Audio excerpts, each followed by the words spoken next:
Hello students, I hope you all are fine. Today I will teach you science subject and I'm from JVM school and class है हमारी 7th. Chapter number है first. इस chapter first का part first second third हम previous video में complete कर चुके हैं. आज हम इसका पार्ट 4 पढ़ेंगे जिसमें हम पढ़ेंगे how nutrients are replenish in the soil और उसके पहले का जो हमारा थोड़ा बहुत बचा हुआ है वो. तो some organism live together and share both shelter and nutrients. कुछ ऑर्गेनिज्म होते हैं जो साथ में रहते हैं और अपना न्यूट्रिएंट्स और शेल्टर को क्या करते हैं, शेयर करते हैं. दिस रिलेशनशिप और कॉल्ड सिम्बाइसिस, और ऐसे रिलेशनशिप को हम क्या कहते हैं, सिम्बाइसिस कहते हैं. For example certain fungi live inside the root of plant. इसी तरह से कुछ एग्जांपल हुए जैसे कि फंगी कुछ ऐसी होती है जो प्लांट के अंदर रहती है. The plant provide nutrients to the fungus, और जो प्लांट उसको क्या प्रोवाइड करते हैं, फंगस प्रोवाइड करते हैं. इन return the fungus provide water and certain nutrients, और वो फंगस उस प्लांट को क्या करती है, न्यूट्रिएंट्स वगैरह प्रोवाइड करती है. इन ऑर्गेनिज्म कॉल्ड लीचेंस, और इस तरह से ऑर्गेनिज्म को क्या कहा जाता है, लीचेंस कहा जाता है. Chlorophyll contain chlorophyll containing partner होता है विच इज़ एल्गा, और उसे क्या कहते हैं, एल्गा कहते हैं. And the fungus leave together, और उसके साथ में क्या रहती है, फंगस रहती है. द फंगस प्रोवाइड शेल्टर, और वो फंगस उसे क्या देती है, शेल्टर देती है, वाटर देती है. And minerals to the alga and in return, और रिटर्न में क्या होता है, alga prepares and provides food to the fungus, और उसके बदले में एल्गा उसे क्या देती है, फूड, और फूड उसके लिए प्रिपेयर करती है फंगस के लिए. ठीक है. उसके बाद how nutrients are replaced in a soil. Nutrients को रेप्लेनिश करा जाता है सॉइल के अंदर. Have you seen farmer spreading manures और फर्टिलाइजर इन द फील्ड, और gardeners using them in lawns और पॉट्स. क्या आपने देखा होगा कि फार्मर्स वगैरह मैन्योर्स और फर्टिलाइज़र का यूज़ करते हैं गार्डन्स में.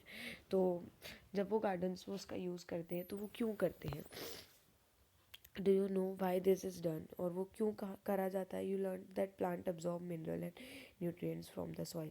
कि आपने पढ़ा है कि प्लांट क्या कर लेते हैं, अब्जॉर्ब कर लेते हैं मिनरल और न्यूट्रिएंट्स को सॉइल के अंदर से. So their amount in the soil keep on declining. Fertilisers and manure contain nutrients such as nitrogen, potassium and phosphorus etc. Manures क्या क्या होते हैं, फर्टिलाइजर जैसे कि पोटेशियम हो गया, फॉस्फोरस हो गया, नाइट्रोजन हो गया, ये सब क्या होते हैं, मेन्योर्स और फर्टिलाइज़र होते हैं. जिस nutrients need to be added from time to time, और इस तरह के न्यूट्रिएंट्स हमें क्या करने पड़ते हैं, टाइम टू टाइम. खाद हमें क्या करनी पड़ती है, टाइम टू टाइम डालनी पड़ती है फील्ड्स वगैरह में. Needed to be added from time to time to reach the soil. इसे टाइम टू टाइम डालनी पड़ती है. We can grow plant and keep them healthy. If अगर हम प्लांट को ग्रो कर रहे हैं तो उसे क्या करते हैं, हमें हेल्दी रखना पड़ता है. We can fulfil the nutrients requirement of plant. हमें प्लांट की सारी रिक्वायरमेंट को क्या करना पड़ता है, फुलफिल करना पड़ता है. जो भी उसे जितना पानी चाहिए वो भी हमें उसे टाइम टू टाइम देना पड़ता है, या उसे जितनी मात्रा में मेन्योर चाहिए वो उसे हमें टाइम टू टाइम देना पड़ता है. और अगर हम उसे ये सब चीज़ें टाइम टू टाइम नहीं देते तो वो ग्रो नहीं करते. Usually crop absorb a lot of nutrients nitrogen and the soil become deficient in nitrogen. अब क्या हमने क्या देखा कि प्लांट ज़्यादा मात्रा में नाइट्रोजन वगैरह को क्या कर लेता है, एब्जॉर्ब कर लेता है. You learn that though nitrogen gas is available in plenty in the air. Plant and can not see it in the manner they can use carbon dioxide. They need nitrogen in soluble form, और उन्हें nitrogen क्या चाहिए रहती है, soluble form में चाहिए रहती है. द बैक्टीरियम कॉल्ड राइजोबियम, और ऐसे बैक्टीरियम को हम क्या कहते हैं, राइजोबियम कहते हैं. Can take atmospheric nitrogen and convert it into usable form, और इसे क्या करना पड़ता है, कन्वर्ट करना पड़ता है कि यूजेबल फॉर्म में. But rhizobium can not make it आउन फूड. राइजोबियम अपना खाना कभी भी खुद नहीं बना पाता है. But rhizobium can not make it's आउन फूड.